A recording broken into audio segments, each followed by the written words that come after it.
I'm so happy to be here in Berkeley. I want to thank Berkeley Pacific Film Archives and BAM FPA for, did I say it right? PFA, sorry. I've been calling it BAMFA, but I don't know, and Kate just said it differently. But for putting this retrospective together, and especially for the hard work of getting these prints together for my visit, which is not easy, but means so much to the film experience on a screen and that we all can share together. I can't think, I just can't overstate how much it means to have Marianne Doan. It was my second feature film, coming after Poison.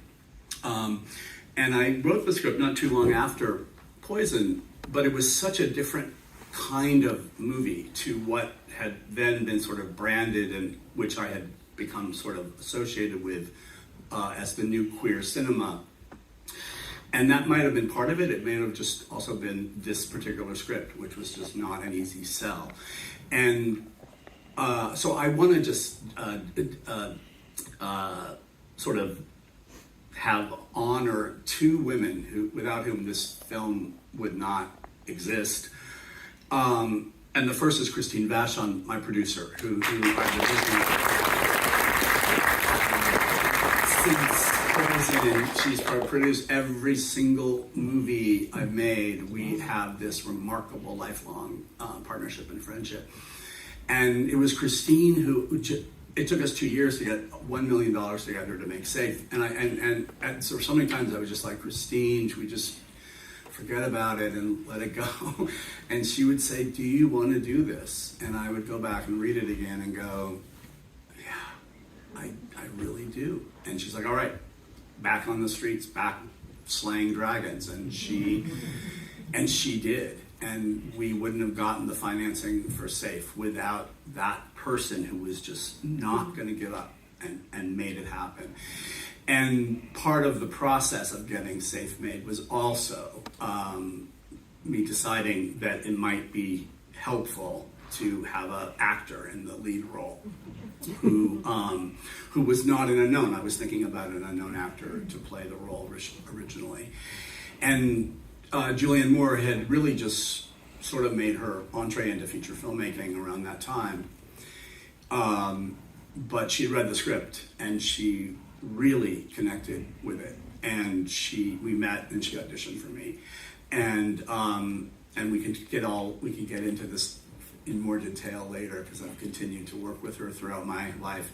But what she did and the performance that she gives and the fact that she joined the process absolutely made her absolutely essential to this film getting made from the start. And I think it is essential to continuing an early career in filmmaking that I've been able to continue the way I have. So this is for Christine and Julianne, and I look forward to talking to you guys later. Thank you so much.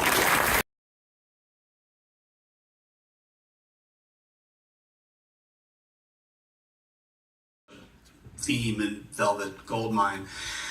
Bowie said, what matters most is who does something second. And so cribbing and adopting, and it's what the history of popular music is in many cases, what the history of art is in film. It's the ways we reinterpret and we take on ideas and we make them our own, and sometimes people get all the credit for inventing them when they didn't invent them. But Bowie was such a prodigious, passionate consumer of music and culture and queer history, and it was all sort of brewing, and rejections of traditional heterosexual role models were also starting to infect popular culture, and androgyny in general has always been part of stars' allure. All of it, sadomasochism with a great humorous thing and music. But it's a movie that created a reaction in the audience that we've never had in, I don't think, any other movie ever made, where the response of an audience to that film became a ritual. And you would come dressed up to see Rocky Horror Picture Show, and I was never one of those fanatical fans who would go to those shows, but I marveled at that as someone who just watched it and just saw there was triggers, right? There were like cues where you say something, everyone stands up and said, people know all this, right? but it was all about that interaction between a viewer and their idol and their spectacle on screen. And this definitely was part of the whole glitter rock thing. But Bowie's just such a fascinating, contradictory, brilliant, frustrating at times artist, because he would go so far, and he was quite actively bisexual, and he was, and so was Angela Bowie, and the world that they inhabited was increasingly informed by the gay liberation movement and by queer art and gay artists, and so when he kind of disavowed it all, and this is in the film, of course, and I think that's probably part of why Bowie didn't want to give it his full blessing. Desire to men of being carrying the burden of the institution of marriage and family, of a kind of endless, unending oppression and denigration, and a level of being taken for granted that is astonishing, as we see rights being taken away from women, that they have presumed their own human rights for 50 years. It's insane to me that discussions about abortion are like a women's issue. Like that, the way women have to carry that themselves, the way men don't stand up and say, this is how we organize and make choices about our lives as we raise families. Women don't get knocked up by themselves. So just it doesn't end, and so, and I've just been I just always want to see, I'm always just sort of primarily drawn to movies about women. It's just sort of my go-to place, whether they're the best melodramas by Douglas Sirk, the most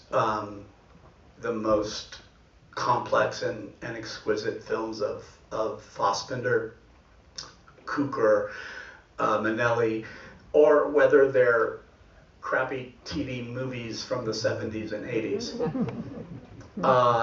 I'm interested, because also, that's the thing, is like we denigrate this genre, or it's always denigrated at some level as being women's films or domestic dramas or melodramas, but this is where all of us live.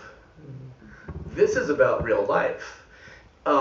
The wild frontier of the Western and the detective story and crime dramas and mafia stories and the action adventure movies and superhero movies, all that shit, great, fantastic, but they are all about escaping the actual reality of daily life that women and all of us share.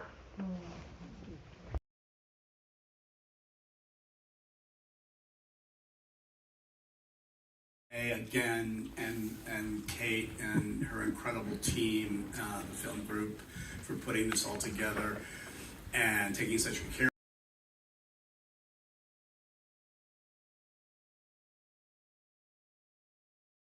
We do, because I've been meaning to ask. So, why did you decide to cast the young black actor in the kind of Guthrie persona at the beginning? It introduces from the beginning of the film a really interesting element that's like kind of undigested in a way, given that it's race in America. You know, it remains undigested. So, what was your thought there, and how did you kind of approach that decision? It was. It's about passing. But what's so funny is that it's this kid who says he's Woody Guthrie, and nobody ever says, they sort of take it at face value, and he's so magnetic and so convincing, and comes with such a reservoir of knowledge about the Depression era and of music and of who he is and his ambitions, that everybody's just sort of like, whatever you say. So the thing's staring you in the face that he's a black child. No one ever comments on it. And in many ways, this was true about what was happening in the folk era, where Dylan's complete and total never saying where he really came from, and coming off like some Okie, from rural America, who knew of what he spoke from his own experience. Even Woody Guthrie was performing Woody Guthrie. These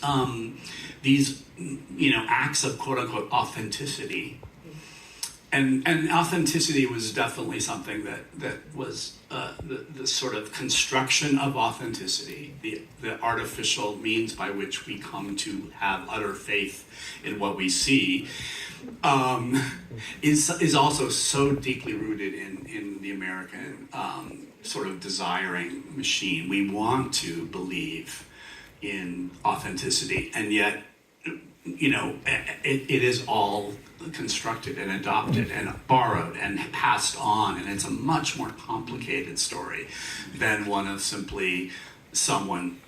So many of the key folk figures were, privately Jewish middle-class kids,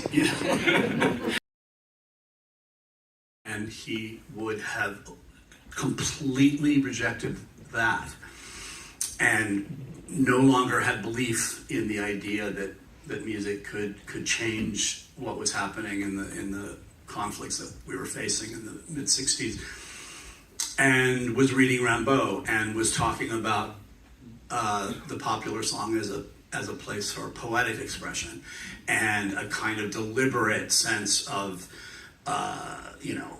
everything that comes with that, incoherence and abstraction and poetic illusion and all of that.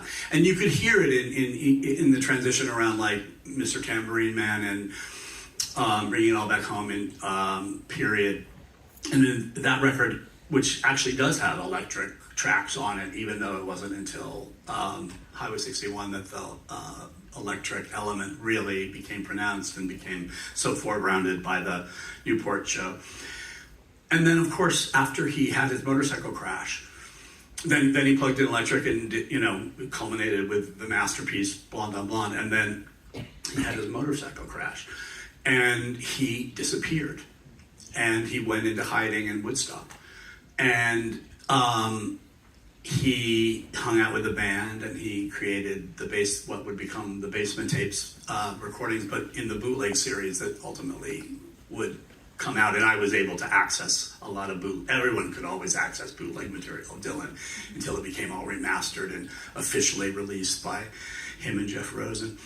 The full body of the Basement Tapes songs and compositions were so much more than that studio version of the Basement Tapes that came out in the 70s. And it's and that whole moment, among so many others in Dylan's career, was so beautifully written about by Greil Marcus in a book called Invisible Republic, and then renamed The Old Weird America, I think. And he's the one who talked about this. He populated an imaginary town with the songs from the Basement Tapes, which inspired the Richard Gere section of the story. But that more rural, rustic retreat of Dylan's is something that would also continue to play out in his life and as it went forward.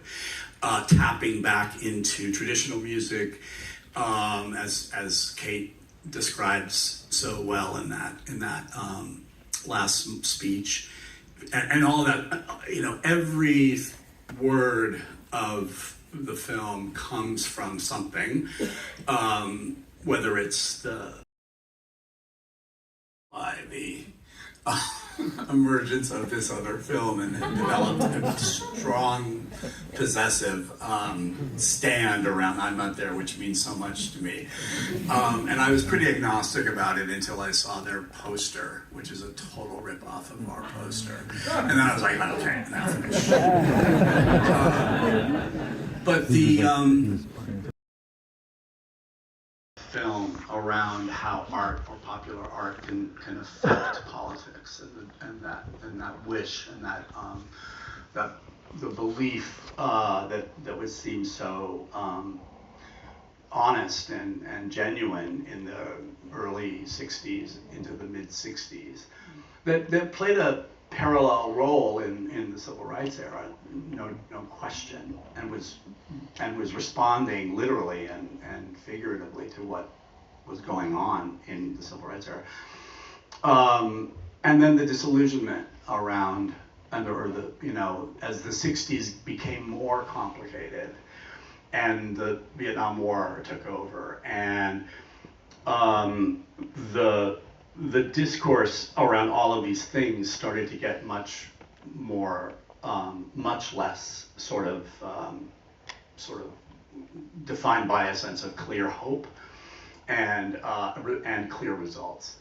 So it is true the Black Panthers would play Mr. Jones over and over again and use Dylan's music also as a parallel to their manifestos and their ambitions politically and socially. So even when he was well beyond his sort of activist stage in Dylan's music,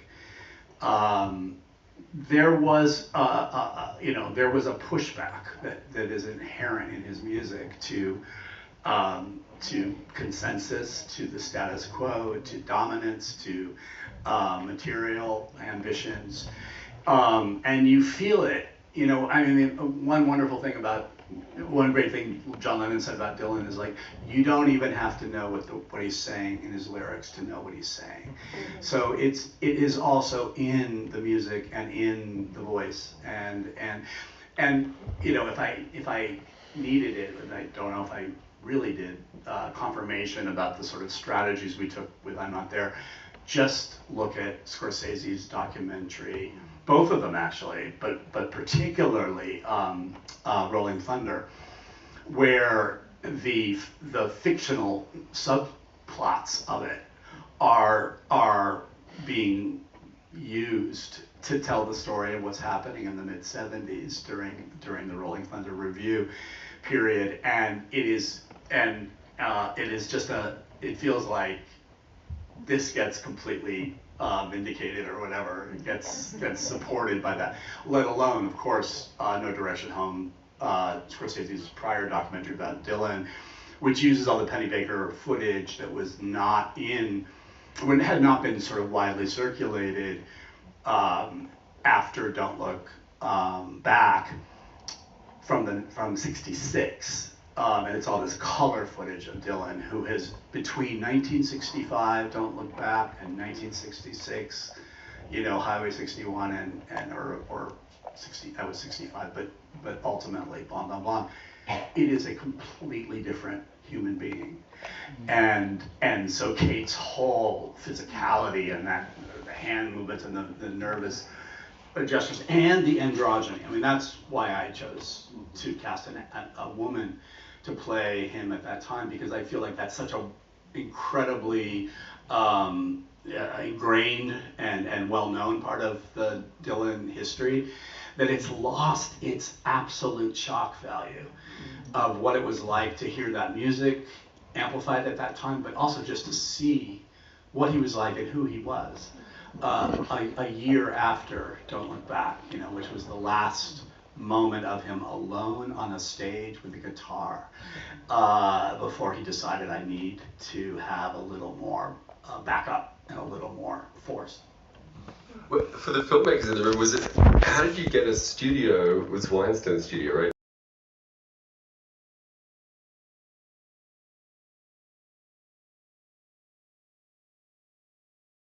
Art and to representation, all sort of beautifully crystallized in that scene. Do we ever really see beneath the surface of things? I can say more about that, but I bet that you have a lot to say already, so I'll stop. Well, yeah, it was funny. Some critics picked up that line and said, "Oh, here's where the director is actually telling us his sort of subtext." And they couldn't be more wrong. Yeah, exactly. Because everything that you need to know is on the surface. And that's what great cinema can do. It's a medium of images and music, and we fill in what's beneath the surface as viewers. The movies don't do it for you. And so I was really trying to honor all of those things. And so on the one hand, I would hear I remember going to Sarasota with Elmer Bernstein for a concert of the music, and talking to all these rich ladies who were from this era, and they said, "That is exactly what it was like." And I was like, "Oh, wow." I was following very strict restraints and cinematic models for how to tell a story, sifting everything through movies that I know and love very well. And on the other hand of this spectrum, I remember a journalist saying, I missed your movie on the screen, and I finally watched the screener, and I had my little 3-year-old daughter with me watching the movie, and I thought she just would fall asleep on my lap. And we got to the end of the movie, and my little girl was crying, and she said, "Honey, what's the matter?" And the kid said, "Why can't that nice man be with that nice woman?"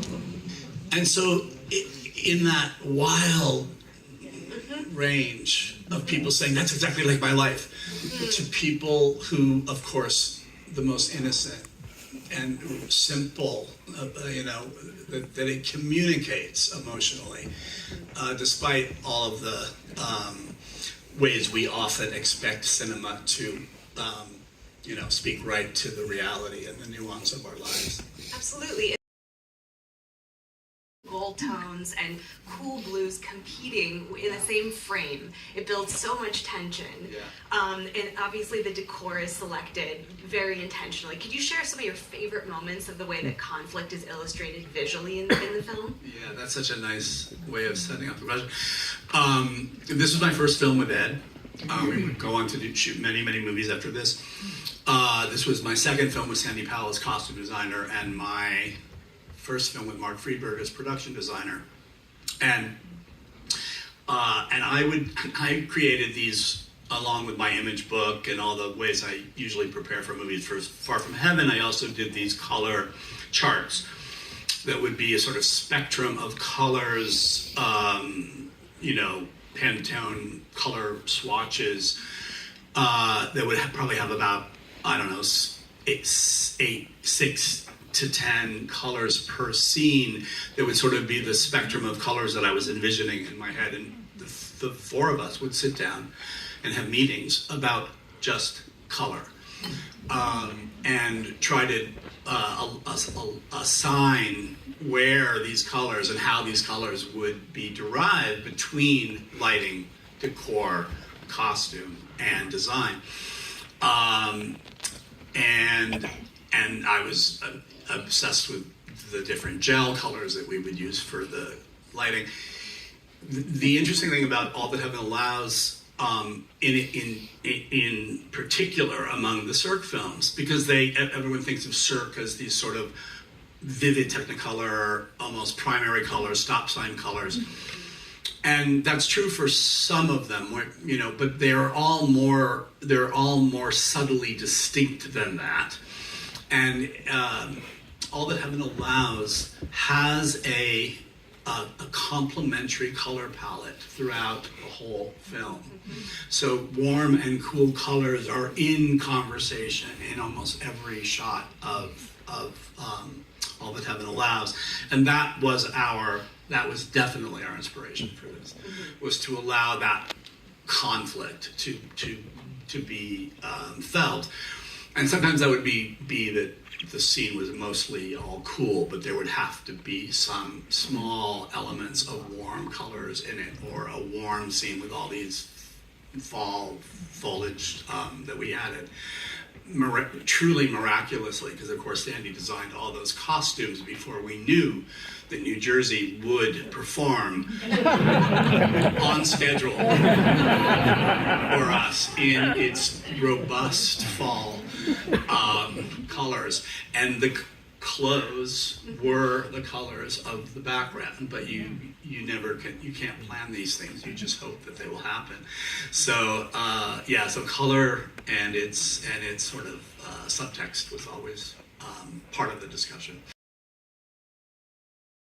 He really hadn't done the melodrama per se, and so for even though there are, the score I used the music from To Kill a Mockingbird largely in my temp track, which we sent to Elmer, and he loved that. I'm certainly not the first one to have done so in temp tracks, but this man, Fassbender quote that just kills me is, he's talking about Imitation of Life, and he's talking about Annie, the black maid for Lana Turner, and Sarah Jane, her light-skinned daughter who passes for white, and the final scene where Annie comes, she's ailing, and she comes to find Sarah Jane, who has decided to thrust her out of her life because she wants to live as a white girl. And they have this last meeting, and Fassbender says something like, "We understand both of them, and both of them are right. But there's nothing we can do to help them unless we change the world." And he said, "We all cried over the movie because it's so hard to change the world." And that summates melodrama. So tears come when you realize that there's nothing you can do to change the outcome. And that you understand the conflicts. You really do understand everyone's conflict and appreciate it. Of course, there's the monologuers and there's the characters who are set up as the ultimate sort of social registers of, but the subjects who are really in the crosshairs are people that we all recognize. Can you tell us how the conflicts are expressed